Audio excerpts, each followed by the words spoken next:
All right, so with the 2026 NBA draft in the books, about 365 days ago, I made a way too early 2026 NBA mock draft. Let's react to it. Let's see what I got right, what I got wrong, what's changed, and yeah, we'll see if this has aged well or not. So yeah, I made my way too early 2026 mock draft on June 29, 2025, and I just have no idea what's about to come. I have no idea what names I'm going to say. Let's see what I get right. Let's see what I probably get wrong. All right, so the 2025 NBA draft cycle is in the books, and something I love to do every year, predict next year's draft way too early. So that's what we're going to be doing today, a way too early 2026 NBA mock draft. And I will say, since 2024 to now, the drafts are getting better and better. 2026 is going to be a loaded one. And we're going to be doing All right, good take at the start. Lottery mock today in reverse finals odds order. So just went to basically a sports book, saw who had the lowest odds at winning an NBA title. That was the Brooklyn Nets. So they're going to be picking first, and we're going to do this up to pick number 14. And there is a three-headed monster, I believe, at the number 1 overall pick, something we haven't seen since maybe the 2022 draft. And the person I think that would go number 1 to the Brooklyn Nets, it's going to be Darren Peterson. Yeah, I mean, I'm not shocked I had Peterson 1. He was my number 1 guy coming out of high school. He was so good for prolific prep before Kansas, but I was 1 spot off. Who's committed to Kansas. Darren Peterson was one of the best players in high school basketball, and maybe the best high school basketball player last year. He had a little bit of a rise to become one of the best prospects going into this collegiate season. The guys that I have going 2 and 3 were a little bit more hyped up, but he's somebody that could do it all. He's 6'6" at 18 years old. He could be a combo guard. He could be a 3, and that's what you want with a number 1 pick in the modern NBA. When bees do not grow on trees, you're going to get somebody that can handle the rock, that can shoot very well, that could be a 3-level scorer at a very high level at an efficient clip. He's going to be the main guy at Kansas this upcoming season under Bill Self. And we know that the Brooklyn Nets are looking for the player to build around after the Kevin Durant era. They took a lot of complementary pieces, a lot of high upside, high downside picks in the 2025 draft. I believe if they do get the number 1 overall pick, which I do think they have one of, if not the worst roster in the NBA, in 2026, they would end up taking Darren Peterson. He is a true franchise-changing talent, but I also feel the same way about number 2 and number 3, and it's going to be very interesting to see who kind of emerges as the number 1 pick.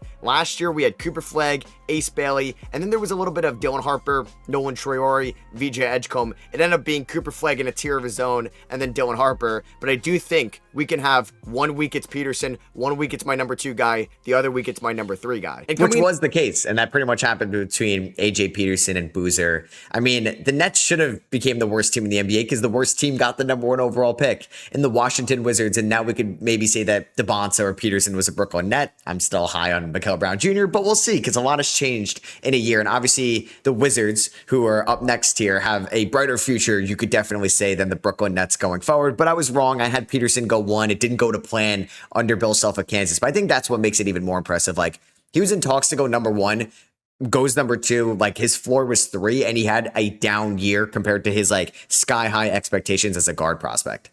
Here with the number 2 pick, I do have the Washington Wizards. I think they would go Cameron Boozer. Somebody. Damn, I could have gotten AJ to the Wizards exactly right. I would have been 1 spot off, but I could have gotten that connection right. But no, I had the Wizards taking Cameron Boozer.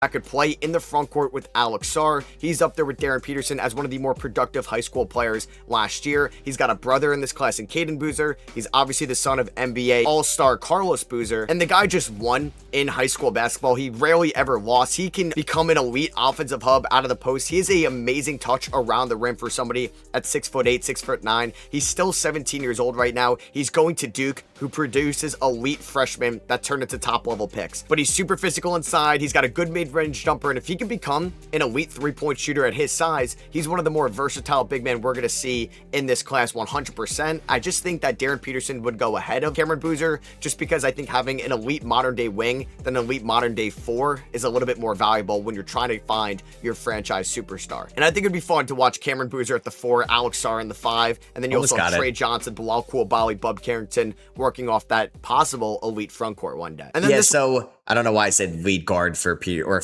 wing for Peterson. I meant guard, but I guess I was still right there because Boozer was way more productive. He's got a better track record, more so than Darren Peterson, and he still went one pick later because of the upside that Peterson possesses. There were some, I think, talks about Boozer going ahead of Peterson, but that didn't happen. And I have the Jazz at 3. Damn. So I obviously didn't have the Grizzlies here in the bottom 3 because they still had like John Triple J a year ago, and I think no, they didn't have Desmond Bane at this point. But damn, I could have had. I'm probably going to have AJ go to the Jazz, which didn't happen. But yeah, Boozer ends up going 2 there in my way too early mock. And I'm pretty sure it's AJ, but I had my third player. He went number 1, which I think does not age well at all, obviously. What makes a ton of sense at number 3, I have AJ Debanta going to the Utah Jazz. It would be kind of interesting to see AJ Debanta and Ace Bailey try to share the rock over there in Utah. There's obviously going to be those AJ Debanta connections with Utah since he's going to BYU. He's building up that relationship with Kevin Young, the head coach over there at BYU, who's very in touch with Ryan Smith, the Utah Jazz owner, Danny Ainge, who's a president over there in Utah. I think Cameron Boozer would also be an interesting Utah Jazz because Carlos Boozer is a scout or somebody that has a prominent role in their front office. But I think there's a chance AJ Debanta could go number 1. That would not shock me in the slightest. Or he can go number 3. I think these 3 are the clear top guys going into this collegiate season. They're very interchangeable right now. But Debanta at 6'9" with his ball handling ability, his pull-up mid-range jumper, his athleticism makes him so intriguing as a prospect. A little bit of Ace Bailey-esque from a year ago, in my opinion. These guys can be interchangeable. It's a way too early mock. I'd be very shocked, though, if one of these guys is not in the top 3 conversation next year, a year from now, but you never know. A lot can change. Utah wanted to get these blue chip prospects. They get Ace Bailey in 2025 and potentially AJ Debanta in 2026. So they didn't get AJ, but the fact that they did get Ace and Peterson, like the vibes are high in Utah going forward. And yeah, it was those 3 all the way. That's how the top 3 ended up. I don't think I was as high as the number 4 overall pick, Caleb Wilson. So I have a feeling who came number 4, but I just don't want to hear it. But let's hear it. Here's where we have a little bit of a towel drop off at number 4. I do have the Charlotte Hornets. Sorry, Hornets fans. You're getting Nate Ament, though, who's a very intriguing prospect. And also, like, so much has changed where the Hornets were projected to be the 4th worst team in the NBA, and they ended up making the play-in tournament. And who knows now after LaMelo Ball where they're going to finish next year. But yeah, I had Nate Ament go 4th overall in my way too early mock.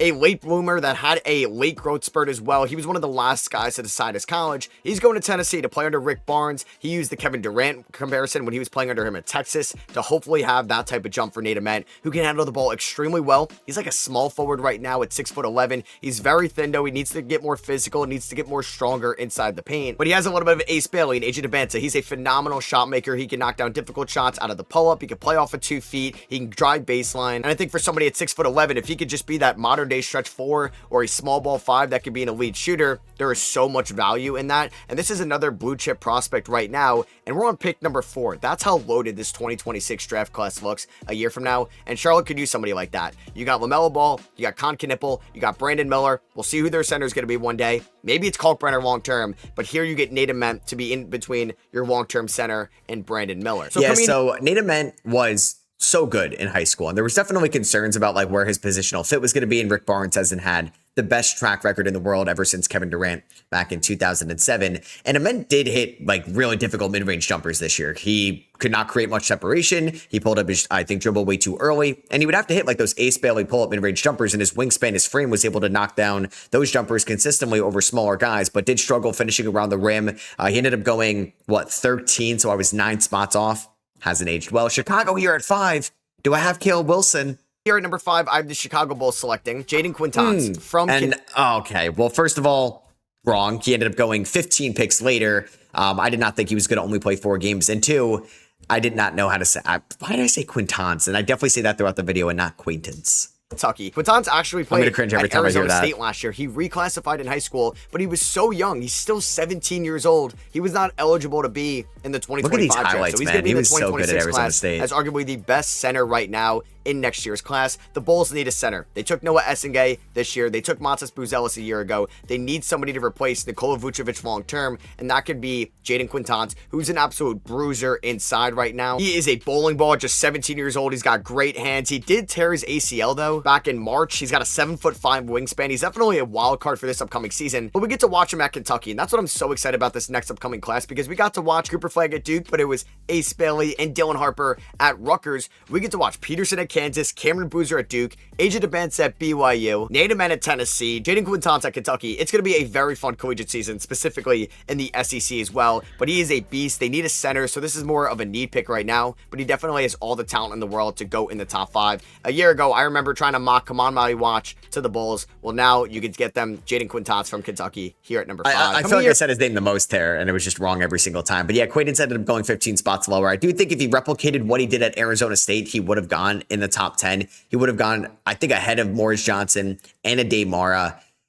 It's just he only played 4 games this past year for Kentucky, but he was so good, and he would have been a first-round pick in the 2025 draft, even though he was like 17 years old.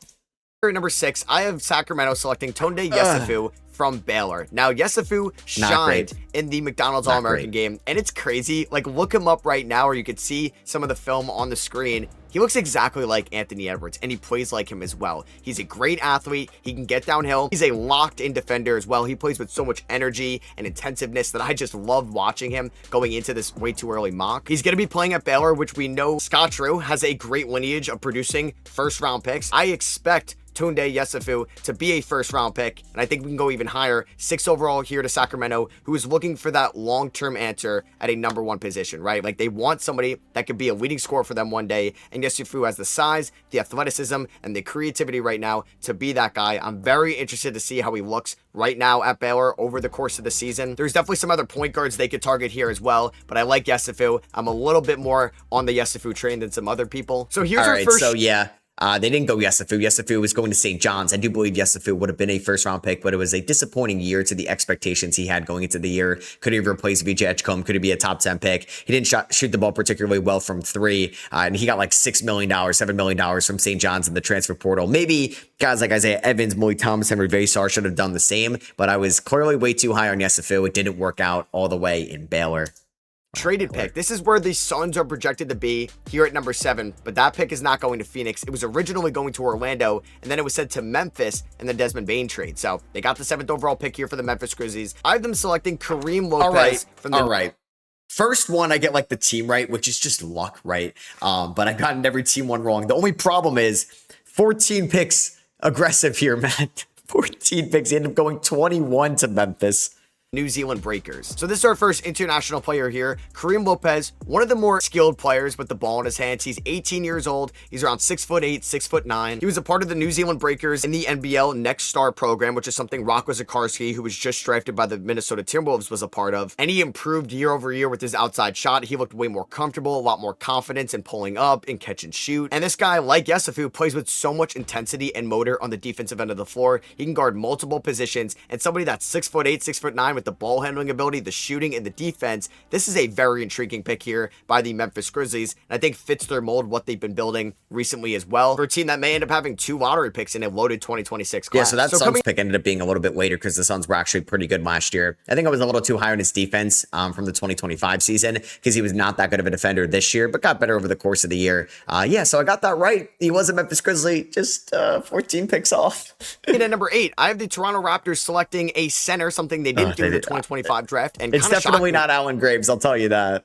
Masai Ujiri I don't even know got who let this go is. after the draft. Maybe it's because he didn't select a center. I have them selecting Chris Sinak from Houston. Sinak could definitely rival Jaden Quinton as the best big man in this class. He's somebody that has like a 7'3", 7'4" wingspan right now. He's going to Houston, where Kelvin Sampson hasn't really had somebody this good as a recruit in a while. And Dude, he was like the 6th overall recruit this year. It was a little underwhelming for what he could have been as an offensive floor spacer at his position.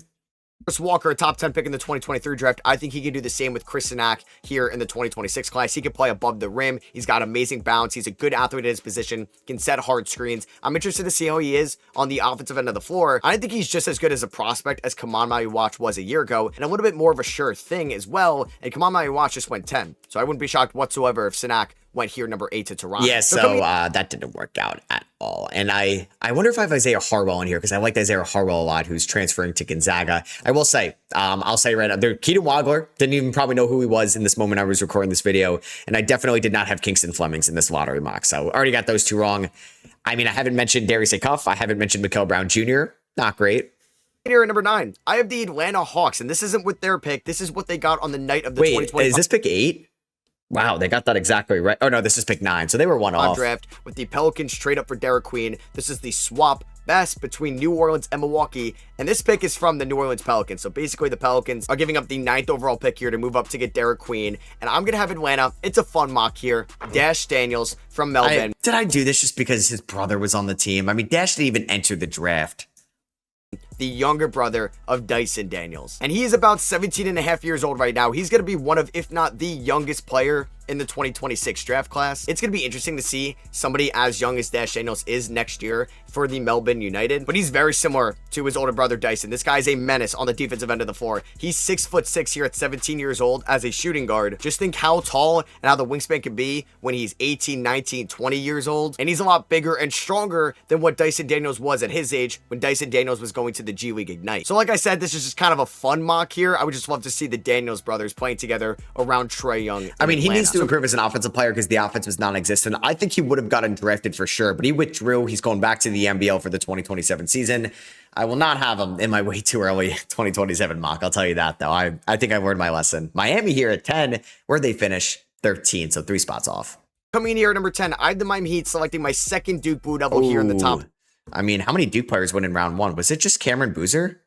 Because Isaiah Evans went round 2. Is there somebody I'm forgetting? Caden went back to school. Foster went back to school. Gungbo went back to school. Did I have Dame Sar here? 10. Dame Sar. I think Dame Sar would have gotten top 20. I think the defensive tape was that good, and he's a great athlete, but he went back to Duke. Who's playing for the first time in America here at Duke this season. He's coming over from FC Barcelona. The Italian wing at 19 years old is going to be a very intriguing offensive weapon for John Shire and the Duke Blue Devils this season. He's 6'7", 6'8"-ish, and he impressed a lot of people last year in the EuroLeague playing for Barcelona. He's very crafty with the ball in his hands. He can pass, dribble, shoot, and I'm so excited to watch him in the ACC this upcoming season. And yeah, once again, Duke had 3 top 10 picks in 2025. I think they can get at least 2 here in 2026. Well, that wasn't the case. Gungbo probably could have gone top 25, but he went back to school. I think Sar, like I said, would have gotten top 20. I think like Charlotte or Memphis, one of those teams with multiple first rounders, OKC, would have taken a chance on him. But we'll see if he's going to improve his draft stock next year. There's just so many mouths to feed. You have Boomjay, you have Cameron Williams, you have Gungba, you have Sar. They lost to many, but they brought in Darren Rippey. They have Bryson Howard, right? They have just a million guys there in Duke next season. Memphis is also picking here at number 11. They had that 7th overall pick from the Desmond Bane trade. Here at 11 is their own pick, and I have them selecting Caleb Wilson, the big man. A little bit too late on Caleb Wilson. I'll tell you that. A little bit too late. From UNC. Now, Wilson is definitely more of a 4 than a 5 compared to a Jaden Quintance or a Chris Sinak, so I don't think he's really more in that center tier right now, but he's got a great frame, great size, good two-way ability, can catch lobs, can set good screens, and I think a big swing skill for him is going to be the outside shot this year, because if he could be at least league average or scouts can really buy into the shot, he's going to be a lottery pick 100%, but if he struggles with it and it doesn't look that appealing to scouts, maybe he falls outside the lottery, but I think Memphis can take the risk here. Bad take by me, because he didn't even shoot that well from 3 and he went 4th overall because the defensive tape, the touch around the rim was that good, and he's a one-of-one athlete. Yep, pretty bad. Or that take is aged poorly. Like I said, it's not really like a mock. Like, it's tough to do a mock this far out. It's more so getting familiar with those guys and talking about them for the first time here on the channel. But that one hasn't aged the best. I feel like this one has not aged as best. I think my way too early 2025 mock did pretty good. This one, I don't think it's better than that. So this one's not one of my favorite picks here. The Milwaukee Bucks are picking at 12, and this is the swap with New Orleans that went to Atlanta, but since New Orleans ends up worse than Milwaukee, Milwaukee keeps their pick here at number 12, and I have them selecting Bennett Sturts from Iowa. Damn it. I didn't know Giannis was going to get traded, but I should have known. He's going to be so much fun to watch this upcoming season. Bennett Sturts has a D2 background, and then he spent last year playing for Drake under Ben McCollum, and he followed McCollum to be the new head coach of the Iowa Hawkeyes. Sturts last year averaged 19 points, 6 assists, 2 steals for Drake, a team that won an NCAA tournament game. They upsetted Tamar Bates and Missouri over there in the round of 64, and Sturts has so much creativity. He's not going to make any bad plays. He's an elite shooter. He can run the pick and roll. He can initiate the offense, and if Milwaukee wants somebody that isn't a project at the point guard position, they could snag Sturts, who definitely would have been a first-round pick in the 2025 draft had he declared. Yeah, so Sturts ended up going 4 picks later. I don't think a bad take by me. Milwaukee took an NBA ready, not point guard, but guard, and Braden Burries.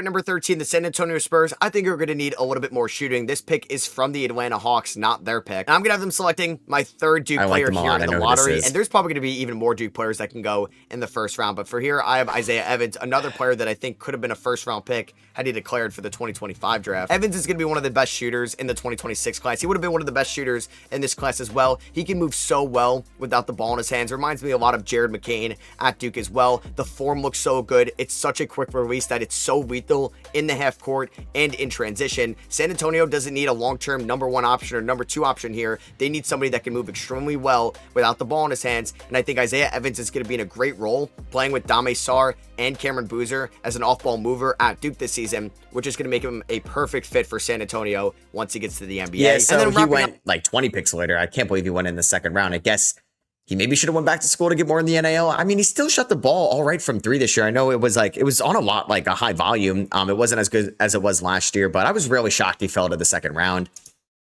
The lottery here, I actually have the Indiana 14, Pacers. Steinbach. I don't think I'm going to have Steinbach here. Where they are on the sports book, they think they're going to just miss the playoffs here. Crazy?